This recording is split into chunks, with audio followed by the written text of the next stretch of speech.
السلام عليكم ورحمة الله وبركاته يا حبايب قلبي متابعين القناة. احنا النهارده في سوق بسيون، سوق الاثنين. شفنا هنا السمان الكيلو يا حبايبي عامل 120 جنيه. طب وطبق البيض يا باشمهندس عامل كام؟ كام؟ طبق البيض ب 20؟ انتوا اسعاركم حلوة قوي قوي قوي. طب والفراخ دي نوعها ايه؟ دي بلدي. بلدي صافي؟ هجين بلدي هجين. عامل كام الكتكوت؟ دي عامل 40. 40 اللي فوق القفص؟ ودي 30. مفيش هنا حاجة. 30 هنا ده بكام بقى؟ ده ب 40 برضه؟ ربنا يوسع عليك يا رب. ده تبعه؟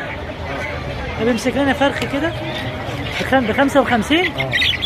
هجين؟ بلدي هجين يا حبايبي. الفرخ عامل 55 جنيه. ربنا يصلح حالك فيهم يا رب ويوسع عليك وعليه. يلا شكرا